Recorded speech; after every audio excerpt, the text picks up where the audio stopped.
तो hello everyone, my name is Himanshudhan Patwal. आज basically हम क्लास 11 में जो आपका अकाउंटिंग पोर्शन है उसी को हम आगे बढ़ा रहे हैं। ठीक है। तो अभी तक हमने बेसिक बेसिक चीज़ें कर ली, trial balance, rectification of error, सारी चीज़ें जो अकाउंट में चली है। अभी आपका रिसेंटली जो हुआ था वो trial balance and rectification of error हुआ था, आई बिलीव, राइट। तब मैंने आपको कहा था अभी हम अकाउंट से स्टार्ट करेंगे इसमें, देन फॉलोड बाय दैट फिर हम बिजनेस कहीं पे स्टार्ट करेंगे। ठीक है। तो अकाउंटिंग पोर्शन में आज हमारा एक टॉपिक है डेप्रिसिएशन। ठीक है। तो उसी के बारे में हम चर्चा करेंगे। डेप्रिसिएशन होता क्या है, क्यों लगाते हैं depreciation, what are the need of depreciation particularly, right. उसके साथ साथ इस टॉपिक की जब हम बात करते हैं डेप्रिसिएशन को, जब भी हम डिस्कस करते हैं तो आपका प्रोविजन रिजर्व इसका इनबिल्ट पार्ट हो जाता है। ठीक है। तो वो भी हम देखेंगे accordingly, but today we are more focus on the depreciation part की डेप्रिसिएशन इज ऑल अबाउट होता क्या, क्यों जरूरत पड़ रही है इसको लगाने की, राइट।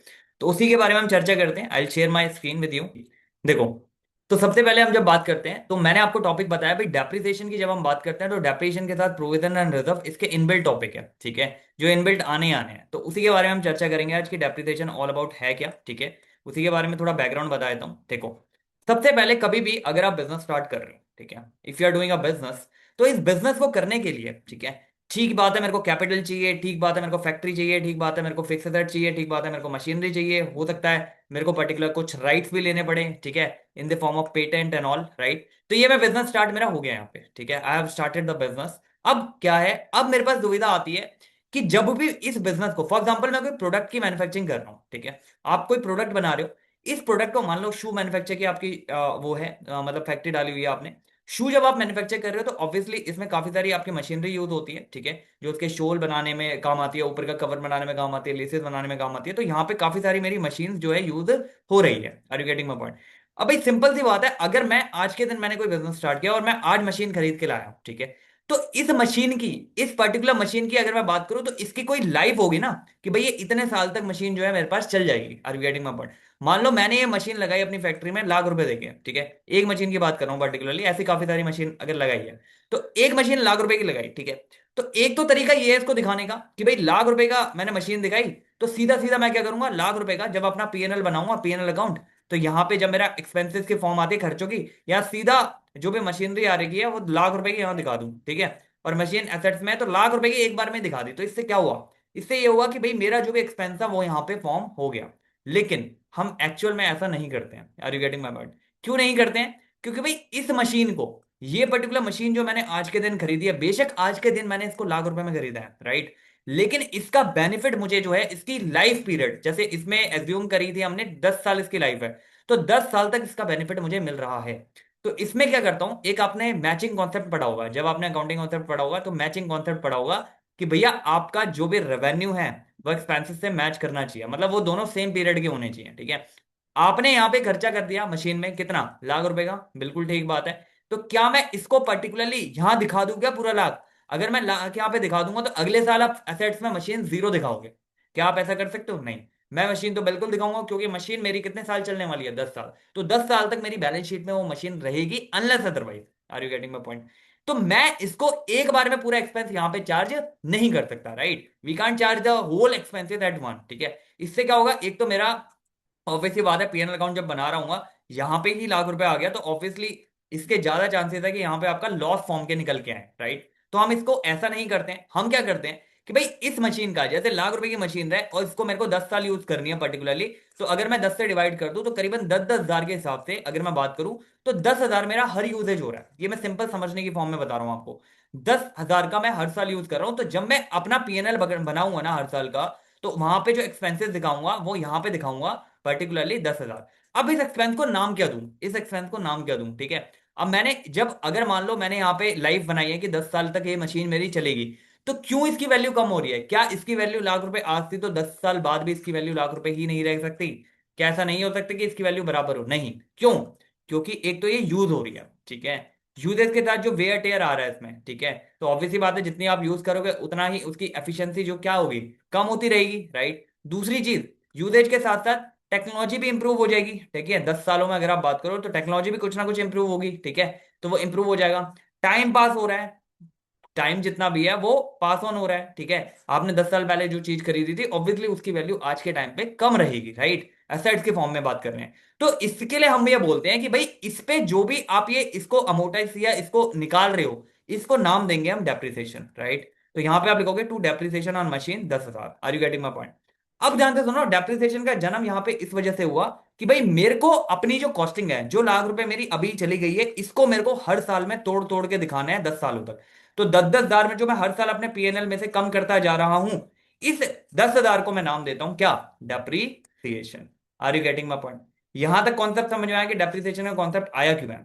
तो सिंपल सी बात है, जब भी मैं मशीनरी अपने बिजनेस में लगा रहा हूं, मैं बिजनेस में मशीनरी खरीद रहा हूं, तो आपको एक सिंपल कॉन्सेप्ट पता होना चाहिए कि एक बार में मैंने पैसे लगा के मशीन ले ली, बिल्डिंग ले ली, या वट एवर इट इज, जो मेरा असेट्स का फॉर्म है वो मैंने ले लिया, ठीक है।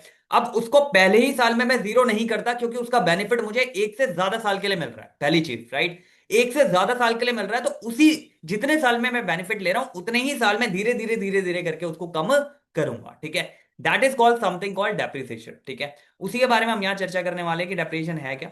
तो ये तो सर समझ में आ गया कि भाई जो भी मेरी फिक्स एसेट्स है, फिक्स एसेट्स इन नेचर अगर मैं बात करूं, भाई मेरी बिल्डिंग है, ठीक है, या मेरी मशीनरी है, या मेरा फर्नीचर है, या मेरी कोई भी ऐसी चीज जिसकी एक स्पैन ऑफ लाइफ डिसाइडेड है, ठीक है। आपकी जो लाइफ है डिसाइडेड है कि इतने टाइम तक ये मशीन आपकी चलेगी, ठीक है।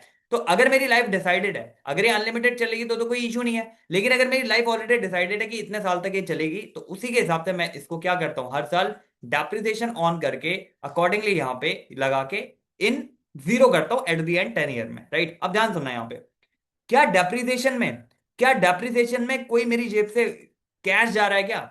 आप ये बताओ, डेप्रिसिएशन में क्या मेरी जेब से कोई कॉस्ट जा रही है? हर साल कैश जा रहा है, या कोई बैंक में मैं पेमेंट कर रहा हूं क्या किसी को? नहीं। लेकिन ये कॉस्ट तो ऑलरेडी जा चुकी है ना, जब आपने मशीन खरीदी। भाई लाख रुपए की जो पहले साल मशीन खरीदी है, उसमें आपने ऑलरेडी वो दे दिया है, उसके बदले आपने एसेट दिखा दिया, अपनी बैलेंस शीट के भीतर एसेट दिखा दिए। अब इसको जब मैं हर साल डेप्रिशिएट कर रहा हूं, तो डेप्रिशिएट करते हुए ये नॉन कैश है, राइट। ये नॉन कैश एक्सपेंस है मेरा। मैं क्यों शो कर रहा हूं भाई? मैं ये शो कर रहा हूं कि ये लाख रुपए में से 10 हजार मैंने इस साल यूज कर लिए, तो मेरे को वो शो करना होगा कि किस तरीके से मैंने उसको यूज किए हैं। अगर आप इन शॉर्ट बोलो, ये आपकी जो कॉस्ट है ये ऑलरेडी हो चुकी है। That is you will consider as a historical cost, ठीक है। ये आपकी ऑलरेडी कॉस्ट जो है हो चुकी है, that will be considered as a sunk cost, जो ऑलरेडी हो चुकी है। Are you getting my point? अब आप इसको क्या कर रहे हो, हर साल दिखा रहे हो कि भाई इतना इतना मेरा एक्सपेंस इस कॉस्ट के हिसाब से 10 साल में अगर है, तो अकॉर्डिंगली इतना इतना इतना इतना मेरा खर्चा मैं अमोटाइज कर पा रहा हूं, ठीक है जी। आपको समझ आ रही बात क्या हो रही है? तो इससे क्या होगा, जब हर साल में इतना इतना खर्चा, एक फायदा और है, अगर मैं हर साल 10-10 हजार अपने पीएनएल से दिखा रहा हूं, ये नॉन कैश है, यहां पे कैश नहीं जा रहा कहीं बाहर, राइट। तो 10 साल के एंड में जब आप देखोगे ना, 10 साल के एंड में जब आप देखोगे, तो आप देखोगे आपने लाख रुपए बचा लिया, राइट। मतलब जो मशीन की कॉस्ट थी एक्चुअल में, वो आप बचा चुके हो। क्यों? क्योंकि जब आप प्रॉफिट में से 10 हजार लेस करो, तो ऑब्वियसली प्रॉफिट आपका 10 हजार से क्या आ रहा होगा, ज्यादा आ रहा होगा। तो 10 हजार आप 10 साल तक बचा रहे हो, तो अकॉर्डिंगली आपने लाख रुपए मशीन की कॉस्ट के बराबर, हालांकि उसकी मार्केट प्राइस जो है ज्यादा होगी, लेकिन जो भी उसकी हिस्टोरिकल कॉस्ट थी उसके बराबर आपने ऑलरेडी एक कॉर्पस क्रिएट कर दिया। Are you getting my point? वो क्रिएट आपने कैसे किया है? जब आपने नॉन कैश आप हटाते गए हो, राइट, तो आपका प्रॉफिट उतना ही हर साल से बढ़ा हुआ है, राइट। तो एक बार में 10 साल के बाद जब आप देखोगे, तो आपका एक कॉर्पस तैयार हो जाएगा लाख रुपए का, राइट। अब आपको मान लो मशीन की कॉस्ट थोड़ी ज्यादा होगी, तो अकॉर्डिंगली आप उसमें ले सकते हो एड ऑन करके, ठीक है। तो मुझे अगर डेप्रिसिएशन लगाना है, या मुझे अगर डेप्रिसिएशन की चर्चा करनी है, तो मुझे क्या क्या चीजें चाहिए? भाई पहले मुझे ये पता होना चाहिए कि मशीन की वैल्यू कितनी है। मतलब जो हिस्टोरिकल वैल्यू थी, मतलब जितने की मैंने खरीदी थी, वो वैल्यू कितनी है। अब ये वैल्यू जब आप निकालोगे, तो एक तो हुआ फैक्ट्री से मैंने कोई भी कॉस्ट लगाई, मतलब फैक्ट्री में जितने की उस पर खरीदी, पर्टिकुलरली जो शोरूम से जाके मैंने खरीदी, और शोरूम से मेरी फैक्ट्री तक आने का जो खर्चा है, फॉर एग्जाम्पल इसमें ट्रांजिट में कुछ इसका कैरेज लगा होगा, राइट, कुछ लेबर चार्जेस दिए होंगे। मतलब जब तक ये मशीन रेडी नहीं हुई फैक्ट्री में, राइट, बीइंग रेडी होने तक जितने भी खर्चे करूंगा, मैं उसकी कॉस्ट का पार्ट बताऊंगा। मान लो ये मशीन मैंने 90 हजार की खरीदी थी, 5 हजार इसमें फ्रेट लग गया, 5 हजार लेबर का लग गया, तो टोटल कॉस्ट इसमें कितनी आ गई, लाख रुपए की। तो ये टोटल कॉस्ट पे मैं डेप्रिसिएशन लगाऊंगा। Are you getting my point? तो जो भी ट्रांजिट में या जो भी मैंने लेबर को चार्जेस दिए इसको फिक्स करने के, वो इसकी कॉस्ट का पार्ट ही बनेंगे, उसको मैं एक्सपेंसिव से चार्ज नहीं करूंगा। Are you getting my point? तो डेप्रिसिएशन आपको क्या समझ आ रहा है? पहले मेरे को हिस्टोरिकल कॉस्ट पता होनी चाहिए उसकी, जो कि मेरी निकल गई, ठीक है, जितने भी खर्चे हो रहे हैं वो निकल गया कि ये कॉस्ट आ रही है। दूसरा मेरे को पता होना चाहिए कि कितने साल तक ये चलेगी, मोटे मोटे तौर पे अगर ये दो चीजें मुझे पता है, तो मुझे मेरा डेप्रिसिएशन यहाँ पे निकल के क्रिएट हो जाएगा। लेकिन कई केस में आप ये देखोगे कि भाई डेप्रिसिएशन, अब आप एक बात बताओ, आपने आज एक मशीन खरीदी, ठीक है, आपने आज एक मशीन खरीदी, मान लो ये 10 साल तक चलेगी, तो 10 साल के एंड में जब ये मशीन का पोर्शन कुछ बचेगा, फिजिकल एग्जिस्टेंस तो इसकी है, तो इसकी कुछ स्क्रैप वैल्यू जा सकती है। मतलब ये कुछ आप स्क्रैप में इसको बेच सकते हो, कबाड़ में इसको बेच सकते हो, राइट। तो हालांकि वैल्यू जो रहेगी वो बहुत मिनिमम रहेगी, लेकिन कई बार आप क्या करते हो, इसको जब डेप्रिसिएशन आप कैलकुलेट करते हो तो जो भी आपकी हिस्टोरिकल कॉस्ट है उसमें से स्क्रैप को निकाल दोगे, ये पैसा एक्चुअल में मेरा जो नई मशीन मैं खरीदूंगा उसके लिए काम आएगा, प्लस इसमें मेरी जो कॉस्टिंग है मैं ये कह सकता हूं जितना मैंने पैसा लगाया था और जो स्क्रैप में आ गया, अगर मैंने लाख रुपए लगा रखा है यहाँ पे, ठीक है, और यहाँ पे स्क्रैप में 10,000 भी आ गया पर्टिकुलरली, तो इसकी कॉस्ट मेरे लिए 90,000 होगी, और 90,000 को मैं 10 ईयर से डिवाइड करके अकॉर्डिंगली डेप्रिसिएशन लगा दूंगा 9,000 हर साल। Are you getting my point? तो स्क्रैप वैल्यू अगर दे रखी है तो वो भी मेरे को एडजस्ट करनी रहेगी। तो तीन चीजें पता लगी, पहली मशीन की हिस्टोरिकल कॉस्ट पता होनी चाहिए, दूसरा कितने साल ये चलेगी ये पता होना चाहिए, तीसरा अगर स्क्रैप वैल्यू दे रखी है तो अच्छी बात है, स्क्रैप वैल्यू नहीं दे रखी तो भी कोई बात नहीं, स्क्रैप वैल्यू दे रखी है तो इसको कॉस्ट में से हटाओ, then you are dividing the year, right. ये एक सिंपल तरीका मैंने बताया कि सिंपल तरीके से आप जो डेप्रिसिएशन कैलकुलेट करते हो या डेप्रिसिएशन का जो कॉन्सेप्ट होता है वो क्या कहलाता है। Are you getting my point?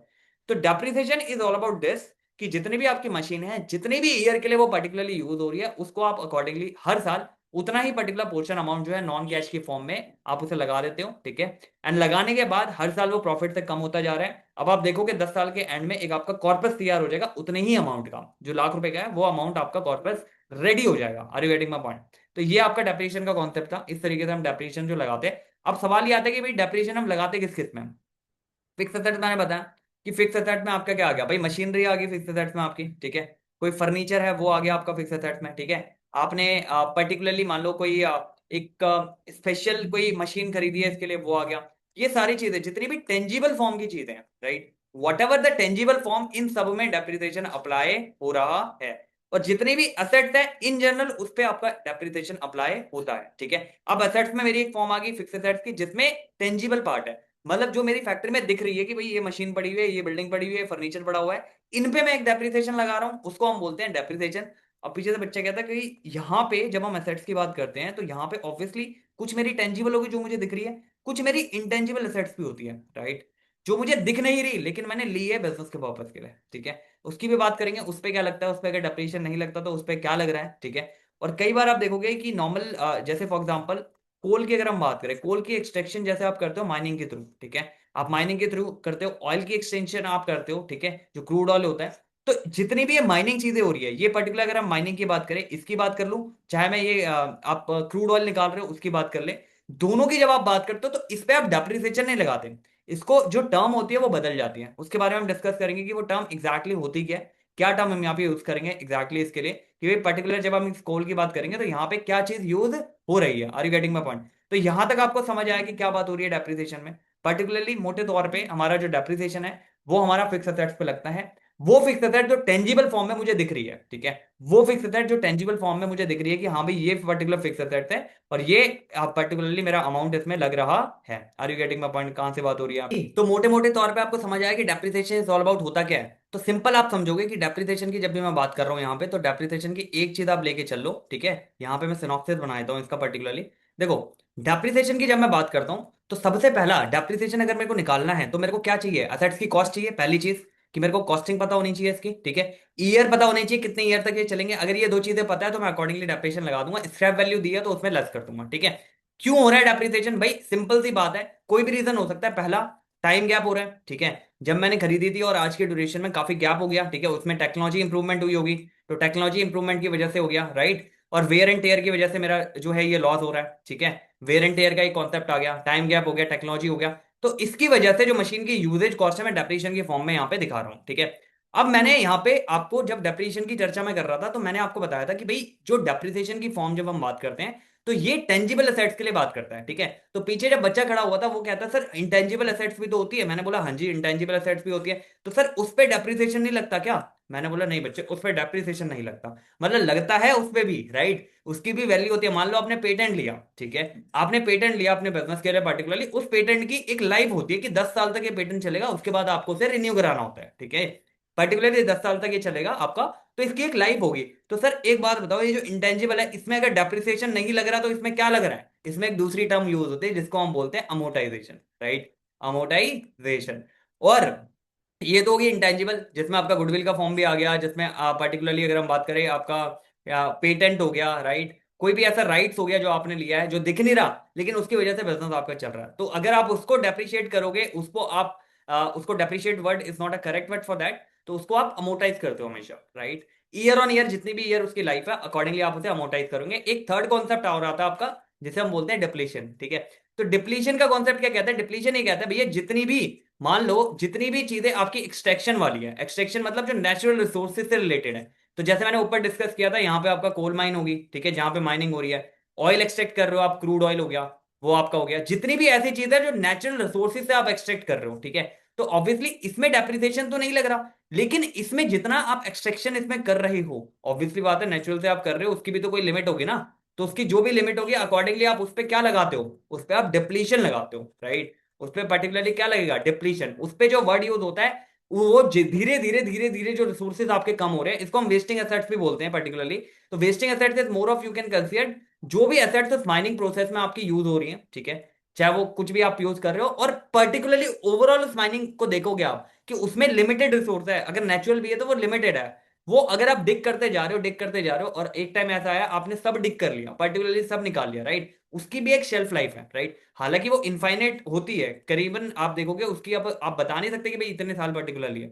वो इनफाइनेट है, हो सकता है वो 50 साल तक चले, हो सकता है वो 100 साल तक चले, पर्टिकुलरली जो भी रहेगा अकॉर्डिंगली, ठीक है। माइनिंग साइट चेंज होती रहती है बेसिकली, ठीक है। अगर आपने एक जगह पे माइनिंग करा, मान लो ये पूरा मैदान है जहां पे माइनिंग हो रही है, यहाँ पे माइनिंग डिग कर रहे हो, ठीक है, आपने माइनिंग करी करी करी करी, आपको मतलब 10-15 साल में ये माइनिंग यहाँ पे जुबे तक खत्म हो गया। अब आपने जगह चेंज कर दी, अब आप यहाँ पे करनी स्टार्ट कर दी।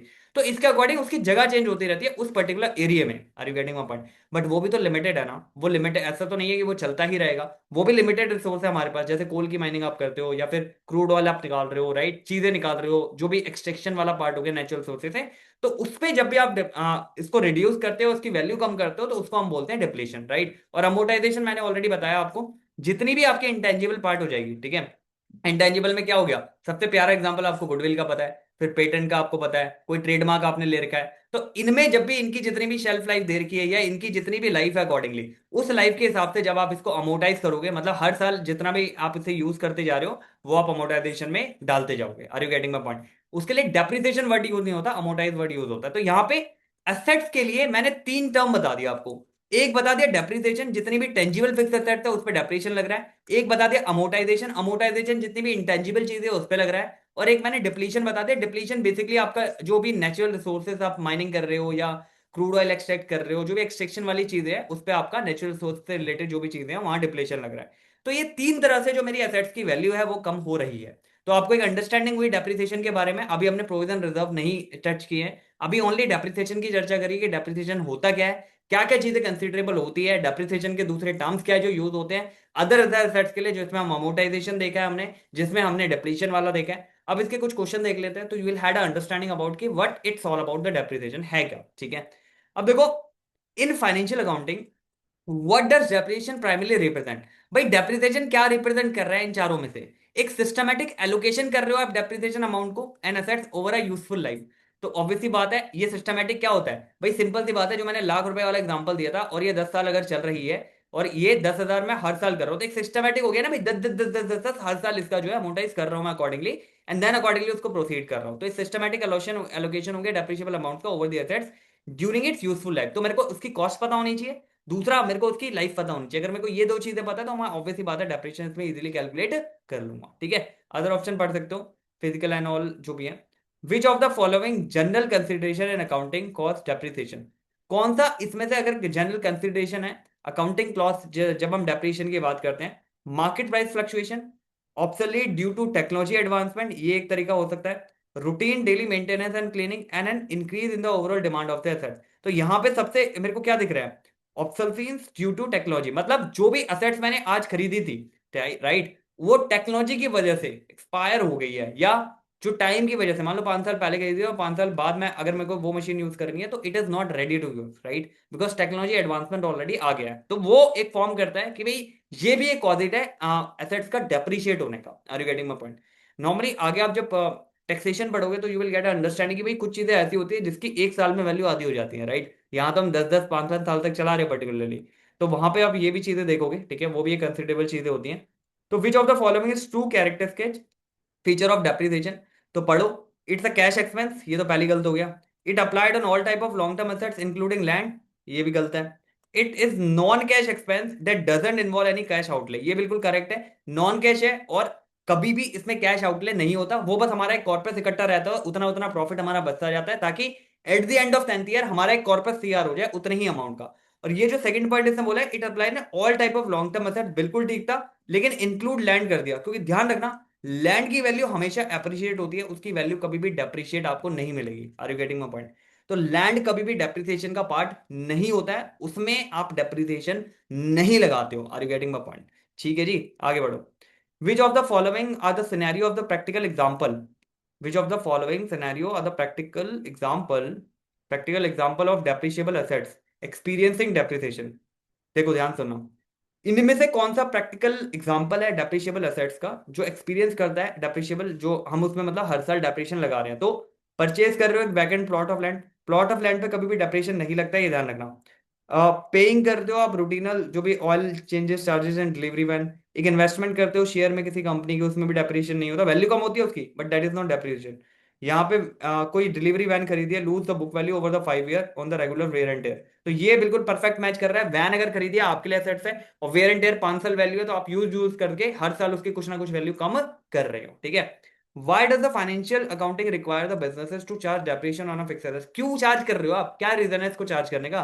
भैया सिंपल सी बात है, मेरे को मैच करनी है cost of uses of asset against the revenue. It has to generate during the period, मतलब जो भी मेरी कॉस्टिंग लग रही है, मतलब यहाँ पे मैं कॉस्टिंग को रेवेन्यू से मैच कर रहा हूँ, ठीक है। इसको मैच करने के लिए मुझे ये पता होना चाहिए भाई इस साल के लिए इस प्रोडक्ट को बनाने के लिए कितना मैंने अमोर्टाइज किया या कितना मैंने डेप्रिसिएशन पर्टिकुलरली लगाया। अगर मैं पूरी वैल्यू लगा दूंगा तो वो आपका जो एक्सपेंसेस है वो हमेशा ज्यादा दिखेंगे, राइट। अगर आप पूरी एसेट्स की कॉस्ट हटा लगा के इधर लगा दोगे एक्सपेंसेस में, तो ऑब्वियसली हर बार आप लॉस में रहोगे। तो करेक्ट वैल्यू निकालने के लिए, ताकि आपकी जितनी भी कॉस्टिंग है उसको रेवेन्यू से जब आप कंपेयर कर रहे हो, तो वो इट शुड बी इक्वल, मतलब जिस पीरियड का रेवेन्यू आप कमा रहे हो उसी पीरियड की कॉस्टिंग वहां पे लगानी है। Are you getting? उसके लिए आप निकालते हो, तो एक ये रीजन हो गया। Q accumulate the physical pool of the cash, no. To accurate this liability zero, no. तो एक हमारा हो गया to match the cost using the assets against the revenue, ठीक है। अब ध्यान सुनो, कुछ यहाँ पे भी दे रखा है। Which of the following accounting term specifically use to describe the expiration of utility of assets like patent, copyright और ट्रेडमार्क? ये क्या है? इंटेंजिबल है, तो इंटेंजिबल क्या हो सकता है? अमोर्टाइजेशन, ठीक है जी। आगे बढ़ो। एक बिजनेस एंटरप्राइजेस है, ठीक है, परचेज करता है कोल माइन, ठीक है, कोल माइन समझ गए, डिप्लीशन से रिलेटेड ऑपरेशन के लिए। ग्रेजुअल डिक्लाइन होता है इसकी economic value of the mine due to physical extraction, जितना आप करोगे ग्रेजुअली डिक्लाइन होगा, तो इसको क्या बोलोगे आप? Depletion. Are you getting my point? आगे बढ़ो। What do you what do depreciation, depletion या amortization all share in the common regarding the financial accounting treatment? इनमें से तीनों क्या कॉमन चीज है जो शेयर करते हैं, जो स्टेटमेंट दिए इसमें से बताओ। They require a physical tracking of the assets weight and volume, no. They all based on the stick changes in the market sale, no. They all represent the expired cost charge against the current value, current period revenue. ये यहाँ पे लग रहा है कुछ हद तक, ये भी पढ़ लेते हैं। They all apply exclusive assets for an indefinite use, no. तो they represent the expired cost जो कि चार्ज कर ली गई है अगेंस्ट द करंट पीरियड के रेवेन्यू में। भाई जो भी आपकी कॉस्टिंग लग गई है उसको हम एक्सपायर्ड कॉस्ट बोलेंगे बेसिकली, उसको रेवेन्यू से कंपेयर करवा देते हैं जो कि करंट ईयर की है। इससे क्या होता है, मेरी जो फिगर आती है पेनल में वो करेक्ट फिगर आती है। Are you getting my point? तो तीनों ही एक अकाउंटिंग चीज है जो शेयर करते हैं, that is they representing the expired cost charge against the current value का रेवेन्यू, ठीक है। तो द कंपनी परचेज करती है कॉमर्शियल पेटेंट, ठीक है, for the specific manufacturing design with a fix legal. Patent खरीद रही है, पेटेंट जो कि इंटेंजिबल है, 10 साल तक इसकी वैल्यू है।